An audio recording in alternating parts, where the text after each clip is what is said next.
সকালে ঘুম থেকে উঠেই শুরু হয়ে যায় সারাদিনের ঘরের কাজকর্মের চিন্তাভাবনা। প্রথমে তো এটাই ভেবে কুল পাই না যে আজকে ব্রেকফাস্টে কি বানাবো আর তারপরে রান্নাবান্না কি করব। প্রত্যেক দিন আর কত চিন্তা করা যায় বলুন তো। তো যাই হোক, ফ্রিজে তো একেবারেই মাছ মাংস সব এনে রাখাই ছিল। তো আজকে চিকেনটা রান্না করব, তো ওই চিকেন বানাবো বলে আগে থেকেই চিকেনটা বের করে রাখলাম। আজ আর বেশি কিছু রান্না করব না, আলু আর পেঁপে দিয়ে চিকেনের একটা পাতলা ঝোল বানাবো আর তার সাথে একটু ভাত করে নেবো, ব্যাস। একদম রান্না করতে ইচ্ছে করছে না আর ব্রেকফাস্ট বানাতেও একেবারেই ইচ্ছে করছে না। এক এক দিন না এরকম হয়, রান্না বান্না কিচ্ছু করতে মন করে না, কিন্তু কিছু করার তো নেই, রান্না তো করতেই হবে। মন না চাইলে কি হবে, কিন্তু পেট তো আর মানবে না। তো যতই কষ্ট হোক না কেন রান্নাটা করতেই হবে। আর বাইরের খাবারটা খেতে আমরা একেবারেই পছন্দ করি না। তো সেই কারণে যতই কষ্ট হোক, মানে একটা ঝোল ভাত হলেও ঘরে রান্নাটা করে খেতেই বেশি ভালোবাসি। ব্রেকফাস্টে আজকে একটু ম্যাগি ফ্রাই হয়েছে। তো ম্যাগিটা একটু পেঁয়াজ দিয়ে টমেটো দিয়ে আর ম্যাগি মশলাটা দিয়ে ভাজা করে নিয়েছি।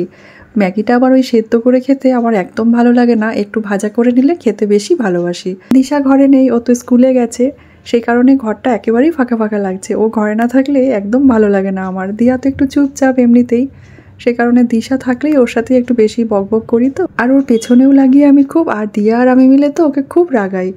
তো যাই হোক, এবার রান্নাঘরে চলে এসেছি, চিকেনটা বানাবো। সে কারণে দুটো পেঁয়াজ আমি এভাবে কুচি করে কেটে নিলাম আর আদা রসুন আর কাঁচা লঙ্কাটা পেস্ট করে নিলাম। আলু আর পেঁপেটাও কেটে নিয়েছি।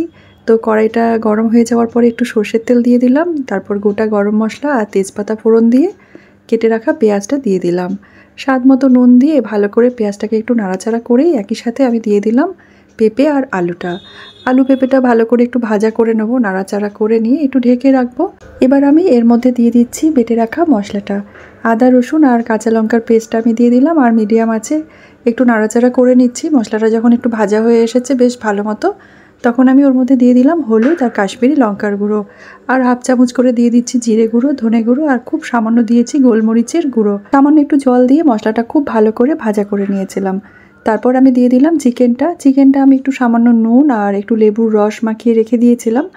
ভালো করে নাড়াচাড়া করে ঢেকে রেখে চিকেনটাকে একটু সময় নিয়ে ভালো করে কষিয়ে নিতে হবে, যতক্ষণ না চিকেন থেকে তেলটা ছেড়ে আসছে। একটা টমেটো আমি দিয়ে দিয়েছি এই পর্যায়ে। টমেটো দেওয়ার পরে বেশ ভালো করে নাড়াচাড়া করে আর একবার করে ঢাকনাটা বন্ধ করে রেখেছিলাম আর মাঝে মাঝে ঢাকনাটা খুলে একটু নাড়াচাড়া করে নিয়েছিলাম। চিকেন আর আলু মোটামুটি হাফ সেদ্ধ হয়ে গেছিলো, একটু গরম জল দিয়ে ভালো করে চিকেনটা ফুটিয়ে আমি নামিয়ে নিয়েছিলাম। একদম মাখা মাখা করে নামিয়েছি, খুব বেশি পাতলা ঝোল আমি করিনি, আবার খুব বেশি ঘনও করিনি। লাঞ্চটাকে এবার সার্ভ করে নিয়েছি। আলু আর চিকেন দিয়ে যেহেতু ঝোলটা বানিয়েছি, তো সেই কারণে শুধু চিকেন আর ভাত খাওয়া হয়নি, আমি তার মধ্যে একটু সবজিও অ্যাড করে দিয়েছি। সবজির মধ্যে পেঁপেটাই দিয়েছি। অনেকেই বলে যে চিকেন আর ভাত শুধু খেতে নেই। তো যাই হোক, এই ছিল আজকের দুপুরের লাঞ্চের মেনু, আপনাদের সাথে শেয়ার করলাম।